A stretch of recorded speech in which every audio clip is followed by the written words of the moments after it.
여러분 안녕하세요. 유용한 농업기술의 발전을 발빠르게 전달해드리는 박경윤입니다. 자, 지금 여기는요 충남 논산에 위치한 딸기 연구소인데요. 오늘은요 이 논산에서 딸기만큼이나 상큼한 이 딸기를 연구하고 있다는 우리 연구사님과 함께 인사 나눠보고요, 자세한 이야기도 나눠보도록 하겠습니다.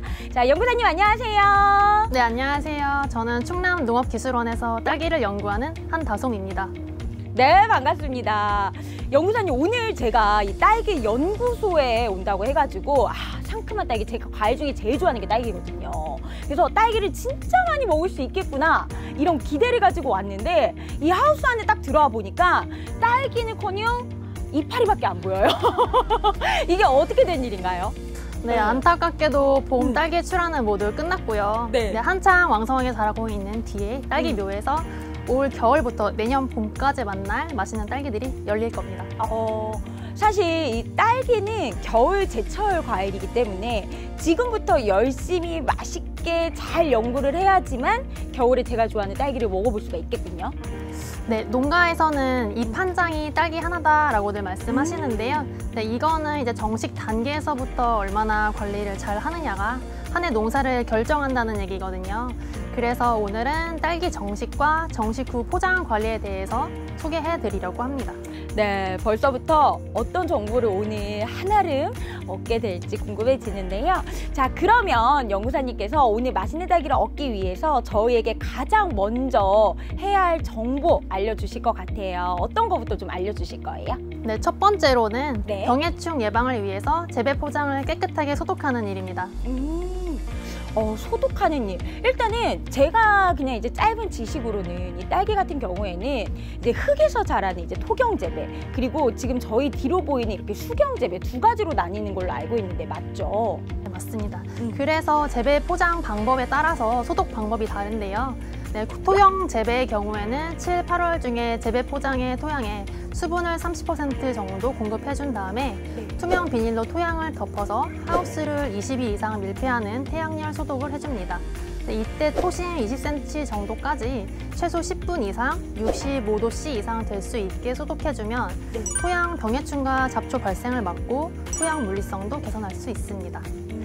그리고 수경 재배의 경우에는 배지를 소독하는데요. 정식 때까지 최소 30일 전에 태양열 또는 전문 약재를 이용한 소독 중 한 가지를 선택해 실시합니다. 먼저 태양열 소독은 토양 소독과 같은 방법으로 배지를 투명 비닐로 덮어서 하우스를 20일 이상 밀폐하면 되는데요. 이때 고온으로 인해 배지를 담고 있는 베드가 변형될 수 있어 주의해야 합니다. 또 전문 약재 소독은 투명 비닐로 베드를 밀폐하고 전문 토양 소독제인 메탐소듐을 처리한 다음 담수 상태로 20일간 두면 되는데요. 수경 재배 배지 소독이 완료된 다음에는 지하수를 관수해 EC 0.6, pH는 5.5에서 6.5 정도로 설정해 주셔야 합니다. 연구사님 말씀을 이렇게 쭉 듣고 나니까 보온이나 혹은 약재를 이용해야 한다라고 말씀을 해주셨어요. 그렇기 때문에 주의해야 할 점도 있을 것 같아요. 네, 양액 기기와 정밀 기기 역시 고온 피해가 없게 관리해야 하는데요. 네, 이를 위해서 기계가 위치한 하우스 앞쪽에 처광막을 설치해 주셔야 합니다. 그렇군요. 그러니까 병해충 없는 고품질의 맛있는 딸기가 탄생이 되기 위해서는 뭐니 해도 이 소독 단계 정말 조심하고 또 주의해야 될 부분일 것 같다라는 생각이 듭니다. 포장, 살균, 소독 요거 꼭 명심하시기 바라겠습니다. 자, 그렇다면은 이제 소독 후에 저희가 알아야 될 정보가 있다면은 어떤 걸 좀 알아야 될까요? 딸기가 잘 자랄 수 있도록 재배 포장을 만드는 작업인데요.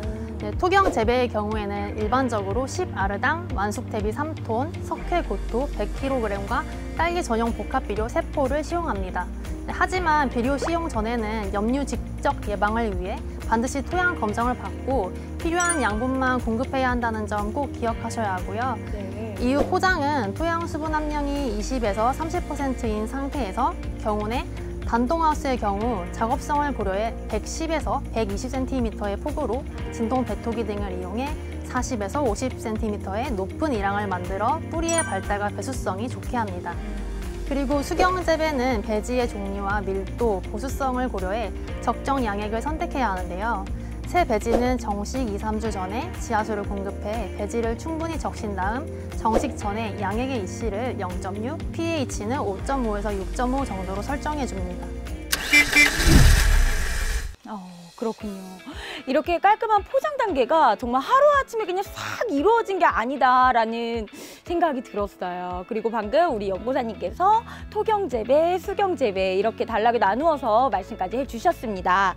자, 연구사님 그러면은 포장 준비까지 이제 끝이 났잖아요. 그 다음에는 딸기묘를 좀 심어도 되지 않을까 싶은데 맞나요?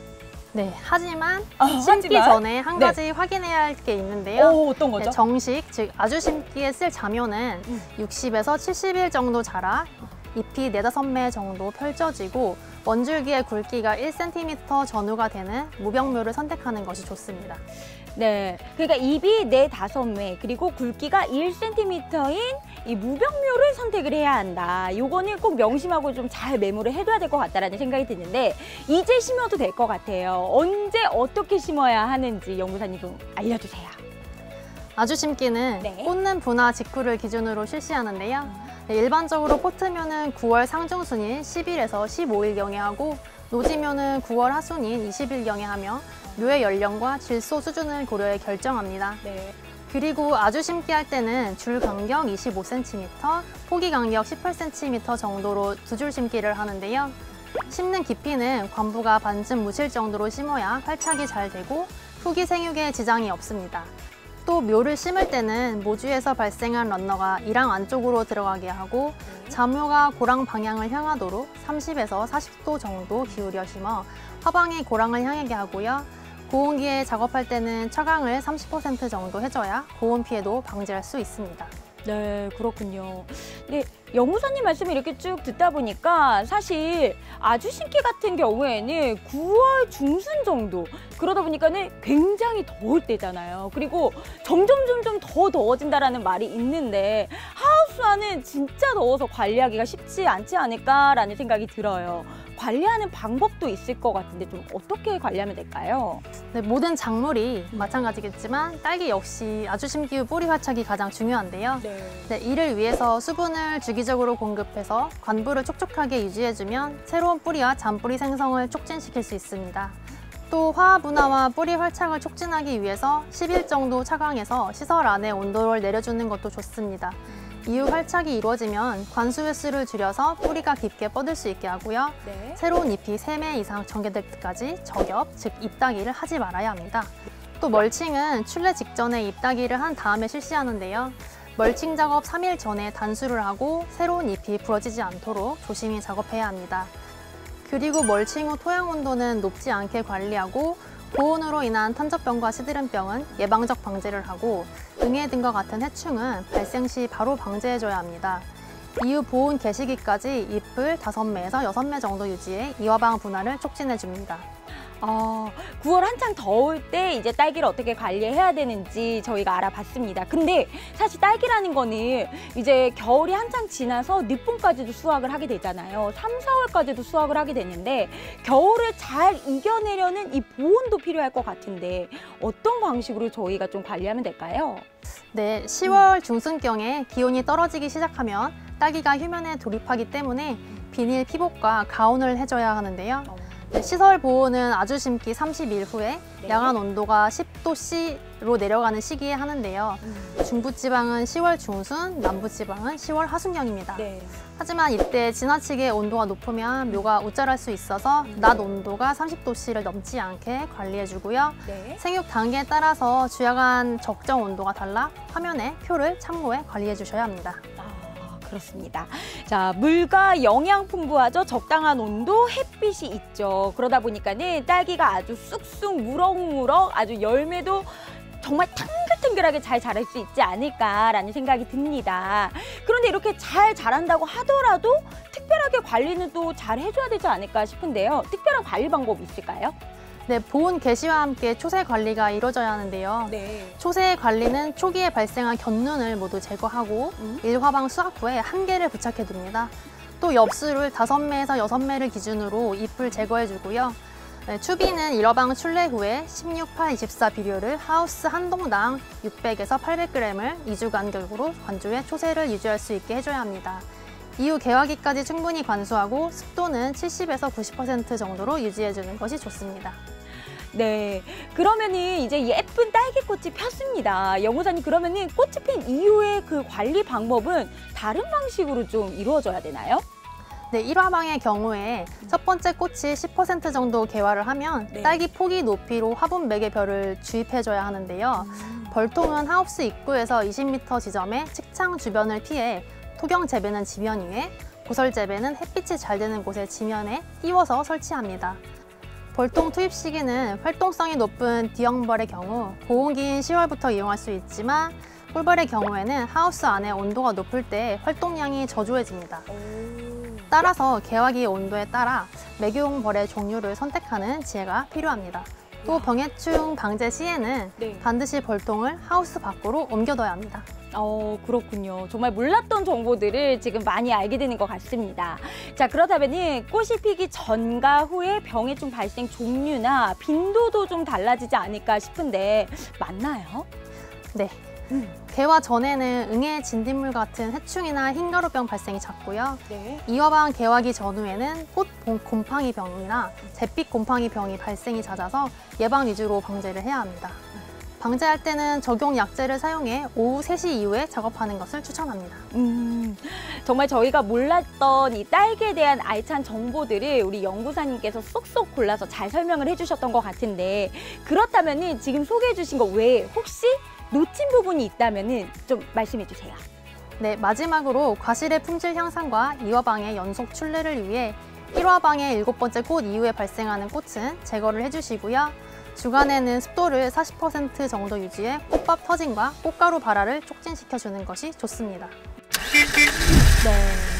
자세하게 설명을 해주신 우리 연구사님 덕분에 딸기에 대해서 몰랐던 소독부터 포장까지 속 시원하게 후련하게 다 알아갈 수 있는 시간인 것 같은데요. 연구사님, 그러면 마지막으로 이제 겨울을 앞두고 있으니까 고품질 딸기가 생산이 되기 위해서 이것만큼은 정말 꼭 알아야 한다. 아니면은 이것만큼은 진짜 철저하게 꼭 지켜야 한다. 이런 거 있으면은 마지막으로 한 가지 더 팁을 주시겠다면 어떤 게 있을까요? 모든 작물이 마찬가지겠지만 포장의 청결과 온도, 습도 등 환경 관리에 유의해 병해충을 예방해야 하고요. 네. 꼼꼼한 화방 관리를 통해 맛과 모양이 좋은 고품질 딸기를 생산하는 게 가장 중요하다고 봅니다. 좋습니다. 자, 방금 우리 연구사님께서 쭉 말씀해 주셨던 2가지 기억하면 될 것 같아요. 철저한 포장 관리, 그 다음에 생육기 관리, 맞죠? 네, 이 2가지 사항 꼭 기억하시고요. 이제 겨울이 다가오고 있습니다. 맛있고 상큼한 딸기 드시고 싶으시다면요, 이 2가지 사항 꼭 저장하고 메모해 두시기 바랄게요. 저희 그럼 한번 외쳐볼까요? 네, 자, 올해도 풍성한 수확을 얻으시기를 기원합니다.